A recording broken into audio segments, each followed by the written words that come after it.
ನಾಡಿನ ನಡಿಗೆ, ನಮ್ಮ ಹೆಮ್ಮೆ, ನಮ್ಮ ಗುರುತು. ಅದು ಮಾತು ಮತ್ತು ಬರಹದ ಮೀರಿದ್ದದ್ದು. ನಮ್ಮ ಸಂಸ್ಕೃತಿ, ನಮ್ಮ ಶಕ್ತಿ, ನಮ್ಮ ಆತ್ಮಗೌರವ.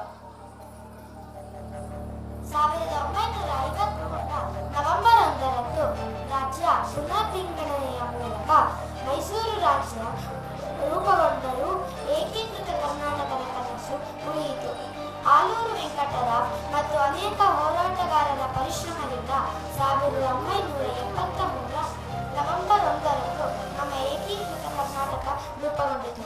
ಪ್ರಿಯ ಪ್ರೇಕ್ಷಕರೇ, ಕರ್ನಾಟಕ ಏಕೀಕರಣದ ಕನಸನ್ನು ನಿಜವಾಗಿಸಿದ ಮಹನೀಯರಾದ ಆಲೂರು ವೆಂಕಟರಾವ್ ಮತ್ತು ಕೆಂಗಲ್ ಹನುಮಂತಯ್ಯರನ್ನು ಇಂದು ಗೌರವದಿಂದ ಸ್ಮರಿಸೋಣ. ನಮ್ಮ ಗೆಳೆಯರು ನಮ್ಮ ತಾಯ್ನಾಡನ್ನು ಕೊಂಡಾಡುವ ಆ ಅಮರ ಕನ್ನಡ ಗೀತೆಯನ್ನು ಹಾಡಲು ಸಿದ್ಧರಾಗಿದ್ದಾರೆ. ಪ್ರಸ್ತುತಪಡಿಸುತ್ತಿದ್ದೇವೆ ವಿಶ್ವ ವಿನೂತನ ವಿದ್ಯಾಚೇತನ.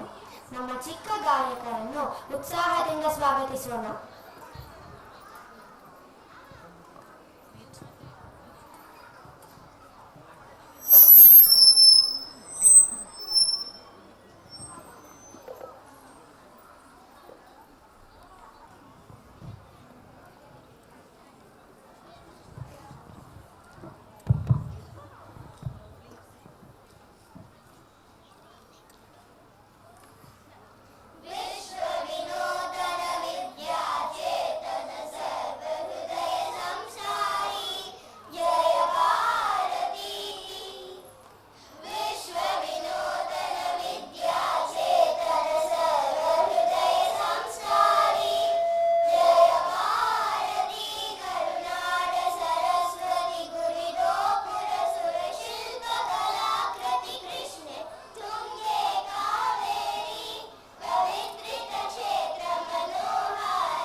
ಸಂಸ್ಕೃತಿಯನ್ನು ಸುಂದರವಾಗಿ ಹಾಡಿ ನಮ್ಮ ಭಾಷೆ ಮತ್ತು ನಾಡಿನ ಬಗ್ಗೆ ಹೆಮ್ಮೆ ತುಂಬಿಸಿದ್ದಾರೆ.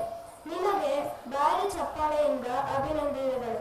ಈ ಮನಮೋಹಕ ಹಾಡನ್ನು ಚಂದವಾಗಿ ಕಲಿಸಿದ ಸುನೀತಾ ದೀದಿಗೆ ನಮ್ಮ ಹೃತ್ಪೂರ್ವಕ ಧನ್ಯವಾದಗಳು.